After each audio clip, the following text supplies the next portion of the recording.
বছর পেরোতেই আবারও সামনে ২১শে জুলাই, যেই দিনটি আজও মনে করিয়ে দেয় তৃণমূলের শহীদদের কথা। প্রতি বছরের মতো এবছরও ধর্মতলা চলো স্লোগানকে সামনে রেখে কলকাতায় জমায়েত হতে চলেছেন তৃণমূল কর্মী সমর্থকেরা। মঙ্গলবার ব্যারাকপুর দমদম তৃণমূল হিন্দি প্রকোষ্ঠের তরফে টিটাগড় জেলা কার্যালয়ে শহীদ সমাবেশের প্রস্তুতি বৈঠক করা হয়। সেখানে উপস্থিত ছিলেন সায়ন্তিকা বন্দ্যোপাধ্যায়, জোড়াসাঁকোর বিধায়ক বিবেক গুপ্তা সহ অনেকেই। প্রস্তুতি বৈঠকের পর সংবাদ মাধ্যমের সামনে এসে বিধায়িকা সায়ন্তিকা বলেন, না, রাজভবনে তো আমাদের অ্যালার্জি নয়, রাজভবনের অ্যালার্জি। কারণ দেখুন, মানে সাংবিধানিক প্রধান আমরা এক্সপেক্ট করবো যে নিরপেক্ষ হবে এবং তিনি আমাদের কনস্টিটিউশনাল হেড।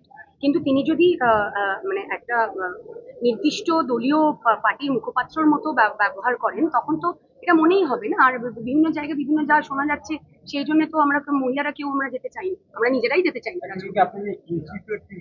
অবশ্যই ইনসিকিউর ফিল করবো না। মানে যেটা আমি শুনছি নিউজ চ্যানেলের মাধ্যমে, আপনাদের মাধ্যমে আমরা যেটা শুনেছি, যেটা যে অভিযোগ, মানে কি সত্যি কি মিথ্যে আমি তার বিষয়ে যাচ্ছি না, সেটা কোর্টের ব্যাপার এবং কোর্ট সেটা সিদ্ধান্ত নেবে। ঠিক আছে, কি ঠিক কি ভুল আমি ওই বিষয়ে যাচ্ছি, কিন্তু যেটা শুনছি সেটা মনে কোথাও না কোথাও সাবকনশিয়াস মাইন্ডে থাকতে মনে তো হবে যে আমিও যাব ওখানে, কোনো অসুবিধা না হয়, এটা তো মনেই হবে স্বাভাবিক। এটা মহিলার জন্য এটা নিরাপত্তাটা তো ইম্পর্টেন্ট।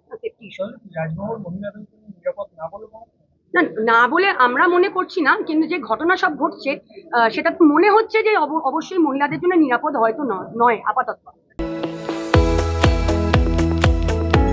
আপনারা দেখছেন ইউএন লাইভ, বাংলা খবরের শেষ কথা।